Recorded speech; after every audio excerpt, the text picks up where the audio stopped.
Batman Beyond, I feel like it could have gone a very different way. The idea of just putting Batman in the future doesn't seem like a natural spin-off for a show that had a kind of timeless, almost period piece quality to it. Right. We thought so too. So we'll talk about that, please, because that sounds really interesting. Well, the network pitched the idea of Batman in the future. It wasn't our idea. Paul and Bruce and Alan were in a meeting, and the head of the network said, we want Batman in the future. And he was talking about Bruce Wayne in the future, which, to Bruce and Alan, it was like, wait a minute, we've spent all this time on BTAS, we've set him up, we've continued him through Superman the Animated Series. They didn't want to just throw out the stuff they had built by just having Bruce suddenly be a whole new character in the future. So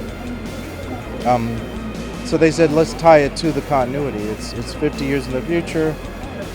Bruce has stopped being Batman. He's old and alone, and he meets this kid who ends up getting the bat suit. And what happens then? And that kind of sparked a lot of creative juices for what we could do creatively with a show that was not tied to BTAS visually, or the only thread to BTAS was Bruce.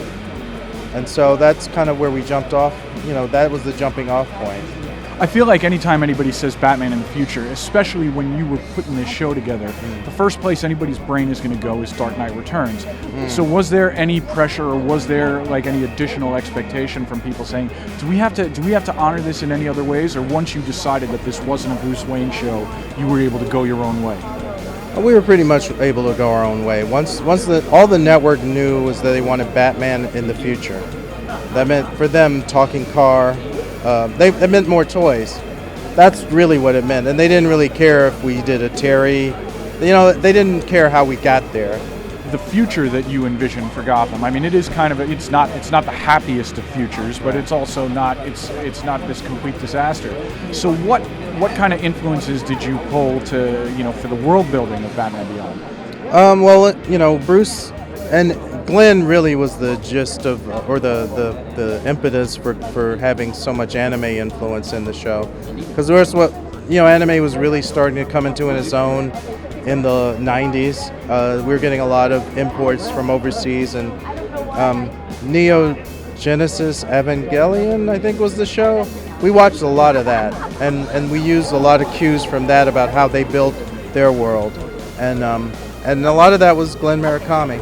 When did you guys know that you had to do something very different and make sure that this still felt in line with BTAS? We were told that the network wanted to do a young Batman show. And for a little while, we thought about doing young Bruce Wayne. But that didn't work. And so there was nothing to grab onto. So we went into the future with an old Bruce Wayne and a new kid. And Bruce Wayne would be an 80-year-old curmudgeon, and the kid would be a rebellious kid who wouldn't take orders easily. And we thought that was a pretty good relationship, and that's how we went with it. Do you feel this was a riskier proposition than the other DC Animated Universe shows that you did? Yeah, because it was brand new, and we had a legacy that we had to live up to. And the audience might have reacted badly to this because we were dealing with unknown territory here. But, we based it on the old character, so he was there, and the audience really seemed to like it.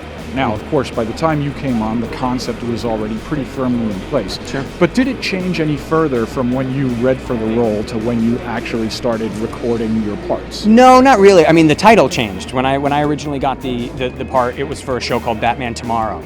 And what they realized was that it was going to be too difficult to promote, saying, like, tonight, Batman Tomorrow, or tomorrow, Batman Tomorrow. So they changed it to Beyond.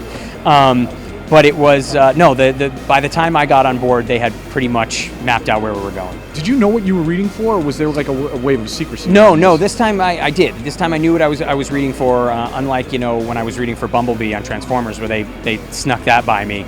Until they gave me the role, I still had no idea who I was reading for.